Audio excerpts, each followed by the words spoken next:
एगो घर रहे, वो घर में मूस रहत रहलन से, बहुत सारा मूस रहत रहलन से, ढेर। तो मूस जहाँ रहलन से तहाँ तो बिलाई खाए खातिर दौड़ मारे लो। तो 4-5 गो बिलाई चल रही से मूसवा सन के खाए खातिर। और रोज बारी बारी से रोज एक जना के खा जासन। तो मूसऊ लोग के तो जनसंख्या कम हो गल, वो धीरे धीरे वो रात रहे लो।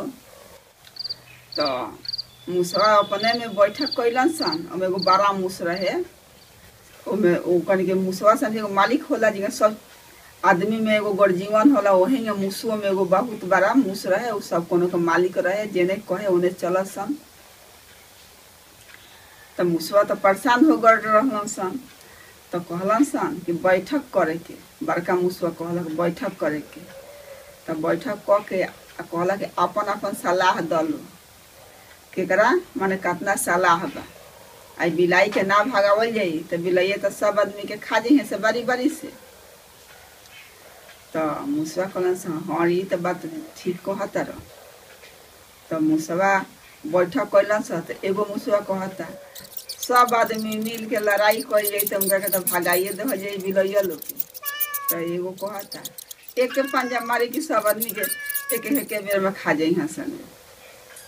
रोज एक आदमी के तो खाते बड़ी सन, आ लड़ाई करे जाई तो और खा जाइ सन, एक दिन में साफ कर दी सन।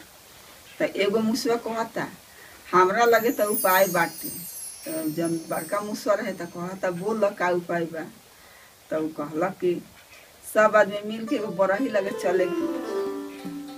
अब बरही से कहल जाए कि काट के कुत्ता बनाओ। तो बरही के लगे सब मिल के गैलन सन।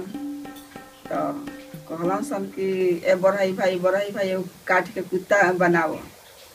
तो बरही तो पहले कहलन कि ना बने ना हुई। कैसे बनी काट के कुत्ता। तो कहलन से बनाओ, और ना तो तार सब चीज सामान सब तोड़ देम सन, एको गो ना रहे देम सन। तो बरही तो डेरा गइलन, ना बनावत नहीं तो हमार चीज सामान सब तोड़ दिहन सन। तो कहता कि अच्छा कोशिश हम करत हन बनावे के, बन जाई तो हम बना देम। तो बरही कोशिश कैलन तो कुत्ता तो बना दहलन। कहलन से कि रिमोट जैसन बनाई है कुत्ता बा। रिमोट जगह गाड़ी होला वही में बनाई है। रिमोट गाड़ी खानी कुत्ता तो बना दहलन बरही, आ सब वही में बैठ गइलन सन। आ वही में बैठ के आ अइलन सन। तो एगो कुत्ता रहे आ 4-5 गो बिलाई रहली सन। फेन बिलाइए झपटा था इस कुत्ता ऊपर।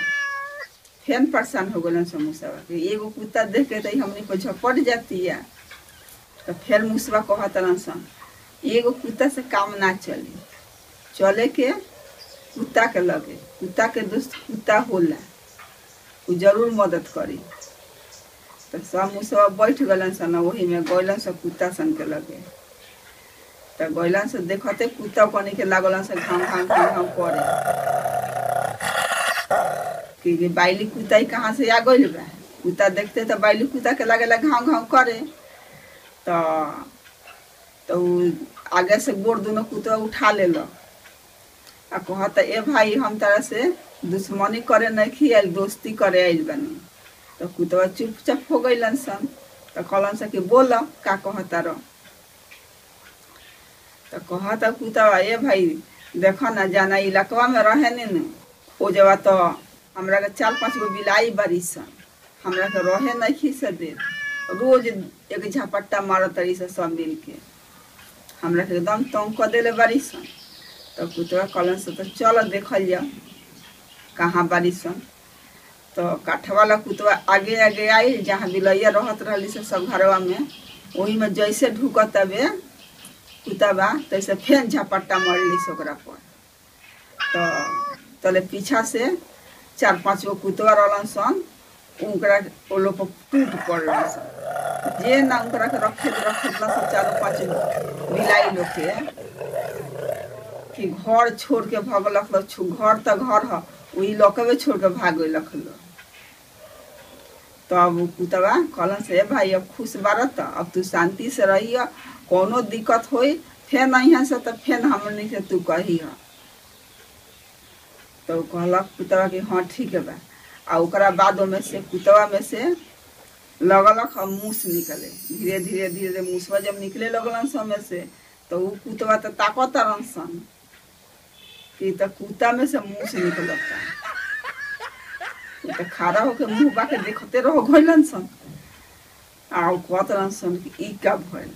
तब वो मूसवा निकल के बड़का मूसवा हाथ जोड़ के कहता, ए भाई ई गलती के हमने के क्षमा करी ह आ हमने के कुत्ता बनवा के आ तहरा लगे गई रहनी है से मदद मांगे खातिर।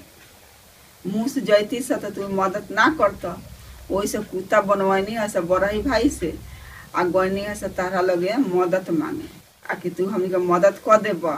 रोज हमने के बिलैया खा जात रही है से रोज दूगो खा जात रही सन, बारी बारी से रोज खात रही सन। यही से तहरा लगे गईनी है से मदद मांगे। तो कुतवा तो खूब हंसलन सन कि हती हती मुँह से आ हमने के ये बुद्धू बना दिलक ह आ बना के अपन मददो करवा लेलन सन। ओकरा बाद माफियो मांग लेतरन सन।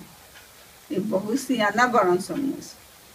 यही जा कथा समाप्त। कथा अच्छा लगे तो लाइक करें, चैनल के सब्सक्राइब।